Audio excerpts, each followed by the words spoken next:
আসসালামু আলাইকুম। Welcome to 2 minutes data. আজকের ভিডিওতে আমরা শুধুমাত্র ডেটা টাইপস নিয়ে কথা বলবো এবং পরবর্তী ভিডিওগুলোতে এসকিউএল এর ব্যবহার সম্পর্কে জানবো। সবার প্রথমে আসে আমাদের ইন্টিজার। ইন্টিজার হলো একটি পূর্ণ সংখ্যার ডেটা টাইপস। যখন আমরা কোনো পূর্ণ সংখ্যা ইউজ করব সেক্ষেত্রে আমাদের ডেটা টাইপ হবে ইন্টিজার, যেমন আইডি, বয়স, পরিমাণ, কাউন্ট ইত্যাদি। তারপরে আছে আমাদের বিগ ইন্ট। বিগ ইন্ট হচ্ছে ইন্টিজারের একটা বড় ভার্সন, অর্থাৎ আমাদের সংখ্যার পরিমাণ যখন একটু বড় হবে তখন আমরা ইন্টিজারের পরিবর্তে বিগ ইন্ট ইউজ করব। তারপরে আছে স্মল ইন্ট। এটা ঠিক তার বিপরীত। যখন আমরা কোনো ছোট পূর্ণ সংখ্যা ব্যবহার করব তখন সেখানে আমরা ডেটা টাইপ স্মল ইন্ট দেব, যেমন রেটিং, স্কোর, স্ট্যাটাস কোড ইত্যাদি।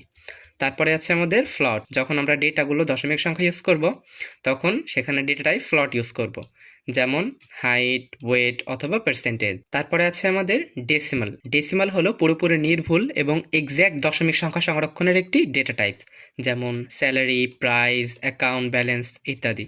তারপরে আছে আমাদের কেয়ার। কেয়ার হলো নির্দিষ্ট দৈর্ঘ্যের লেখা সংরক্ষণ করার একটি ডেটা টাইপ, অর্থাৎ আপনি যে কয়টা ভেরিয়েবল ক্যারের মধ্যে ইনপুট করবেন কেয়ার ঠিক ততটাই ভেরিয়েবল সংরক্ষণ করবে, যেমন জেন্ডার, কান্ট্রি কোড ইত্যাদি। তারপরে আছে আমাদের ভ্যারক্যার। ভ্যারক্যার হলো ক্যারের একটা আপডেটেড ডেটা টাইপ, যেখানে পরিবর্তনশীল দৈর্ঘ্যের লেখা সংরক্ষণ করা যায়, যেমন নেম, ইমেইল, অ্যাড্রেস ইত্যাদি। আমরা নেক্সট ভিডিওগুলোতে ক্যার এবং ভ্যারক্যারের ঠিক এক্স্যাক্ট পার্থক্য সম্পর্কে জানবো, সমস্যা নাই।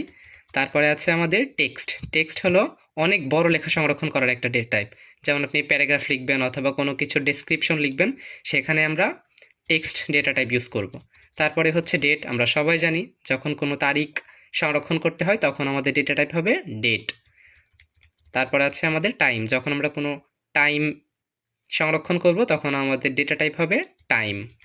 তারপরে আছে আমাদের ডেট টাইম। যখন আমরা তারিখ এবং সময় একসঙ্গে সংরক্ষণ করব তখন আমাদের ডেটা টাইপ হবে হচ্ছে ডেট টাইম।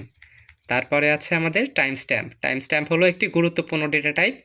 মনে করেন আপনার ডেটাতে আপনি কোনো ডেটা ইনপুট করলেন এবং সেখানে ডেটা টাইপ দিয়ে দিলেন টাইম স্ট্যাম্প। তো টাইম স্ট্যাম্প হলো সময় ট্র্যাক করার একটা বিশেষ ডেটা টাইপ, যেখানে অটোমেটিক্যালি টাইম আপডেট হয়।